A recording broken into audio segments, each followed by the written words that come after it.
High school fans in the Gem State could be shelling out money to watch championship games online as soon as this fall. Sportsline takes a look at internet streaming rights in Idaho that could be changing. State championship games in Idaho have been streamed online for free through idahosports.com for a decade. But the website's contract with the Idaho High School Activities Association is up at the end of the school year. Obviously, the whole purpose of us putting out our webcasting rights for bid was that we're trying to leverage our assets as best we can in order to help keep costs down for our member schools for their fees. So Idaho Sports put in a 3-year bid for $10,000 per year with a 2-year option at the end. But the National Federation of High Schools Network came in with a bid of $45,000 for each of the first 3 years. When somebody offers additional money to you, it's something that you definitely have to look at. One of the unique features of the business is that the NFHS and the member state associations are equity partners in the joint venture, so they're eligible for profit distributions. On its first reading in January, the board at the IHSAA voted 8-6 in favor of the NFHS Network. But that comes with some drawbacks to fans who want to watch online. They'll be charged upwards of $10 per webcast to view a championship game. The first thing we're going to do is look for existing state partners, people that have been doing and working in the state for a long time, that know the lay of the land, that are very comfortable working with the different schools. We wanted to make sure we kept a free product out there as well so that everybody could watch. With the NFHS Network, the biggest difference is every game is pay-per-view or subscription is what they call it.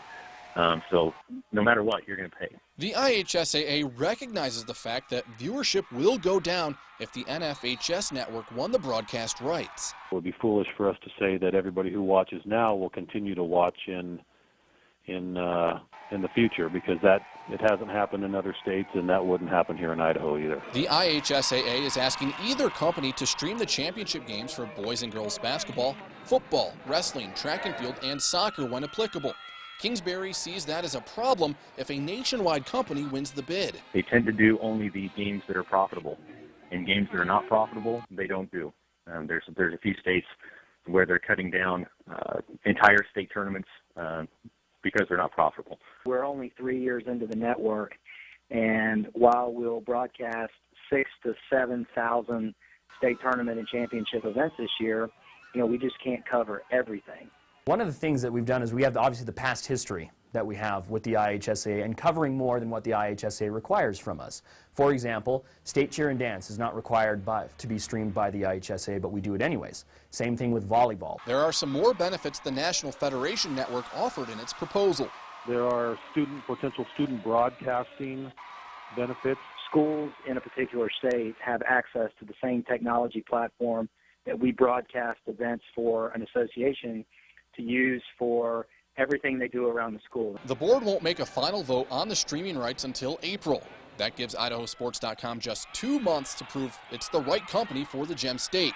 Kingsbury says his website will showcase its strengths with the upcoming winter sports state tournaments. I think that our product is really going to speak for itself during state tournaments this year, and I hope that the board does watch. Our board in the past has not always chosen the bid that has the highest offer. But if the NFHS Network wins the contract, fans could be squeezed just a little bit more. We think that high school over the next, 10 to 15 years, has the opportunity to become a multi-billion-dollar sports property. The decision that the board makes will eventually trickle right on down to them and affect them directly, whether they have to pay or not. If fans want to talk to their district's board member, they can call Brian Jolly at Shelley for District 6 or Gary Brogan at Bear Lake for District 5. Sportsline has a handshake agreement with idahosports.com as sponsors of the regular season series East Idaho Game Night.